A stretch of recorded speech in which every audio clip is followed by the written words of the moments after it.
because it's true. Estela stays up all night trying to finish those dresses. I can't afford any more help. That takes care of that. If Estela cannot pay Ana, it doesn't really help us. She'll pay. Fine, I'll pay her. She can iron. End the discussion, senor.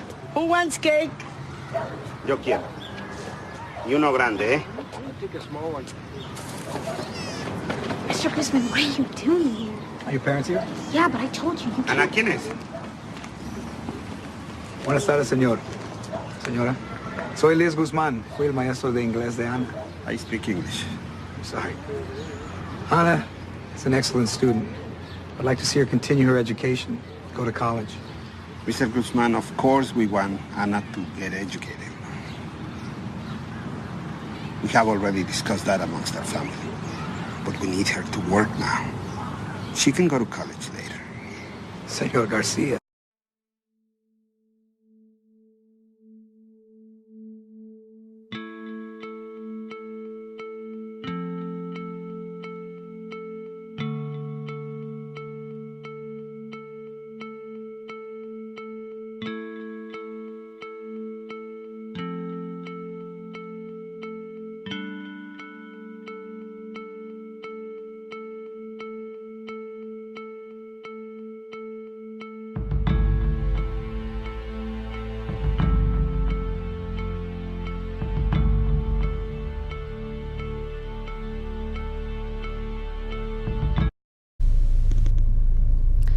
%19 of adolescents 12 to 17 years old are living in poverty. Witnessing violence in the home and lack of financial stability can lead to teen problems. Since the mid-1970s, poverty among the youth has been increasing. Adolescents living in poverty are more exposed to violence than adolescents living in better circumstances. Every day, 8 youths living in these unfortunate circumstances are killed by firearms. Poverty in adolescents can be correlated to affect mental and physical health. Poor children are more likely to drop out of school. According to psychologist and poverty expert Ruby Payne, poverty is not about race. It's about class and survival. It's always about survival.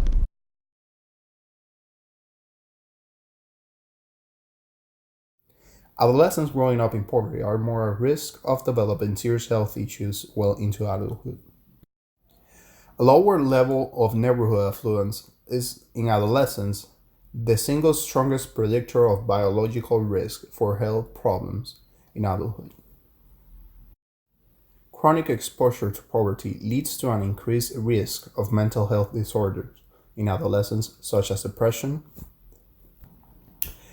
Receiving adequate mental health help for adolescents living in poverty falls far behind the adequate number of mental health professionals needed to treat these adolescents. The rate of available psychiatrists declined with each 1% increase in the number of youth living in poverty. 29.2% of African American females adolescents are living in poverty and are obese, and 19.8% of African American males living in poverty are also obese. 17.5% of Hispanic adolescent females are obese, and their male counterparts have a 25.5% rate of obesity. 26.7% of Mexican American adolescent males living in poverty are obese, and the rate of obesity for females of this demographic is 17.4%. 16.7% of white adolescent males living in poverty are obese, and females on this demographic have a 14.5% rate of obesity. In childhood and early adolescence, sensitive and critical periods are present. However, poverty might affect the health of these adolescents. Not having access to nutritious food as well as the health care necessary to live well can create difficulty for teens living in poverty. Health is crucial for the development throughout the adolescent years. Living in poverty might cause teens to be emotionally affected. This might lead to feelings of isolation to avoid getting picked on. According to a 2004 article in the journal Advances in Psychiatric Treatment, low self-esteem, anxiety, and depression have been associated with poverty. This can lead to a teen feeling uncomfortable around peers or not being able to attend social events due to lack of money. Teens living in poverty may have to help their families by looking after their siblings or getting an after-school job to help pay bills. According to a study by the Illinois State Board of Education, poverty is the single greatest predictor of social and academic failure in U.S. schools. Economic stress may put a strain on family units and push teens into risky behaviors such as drug use. More than 60% of teenage mothers live in households on the poverty line.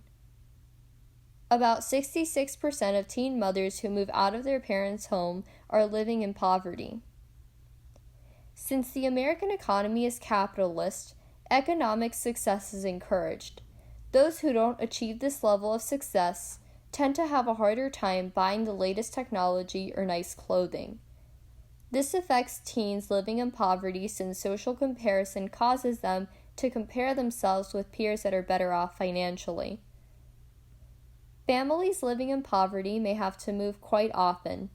This may be to pay less money in rent, eviction, or the housing unit coming down, affecting teenage youth by having to move constantly. Youths with 2 or more negative moves are 13 to 15% less likely to graduate from high school in comparison to youths who don't move as much. 64% of adolescents who live in persistent poverty graduate high school. 2 leading factors of this percentage include neighborhood and family structures in which these youths live.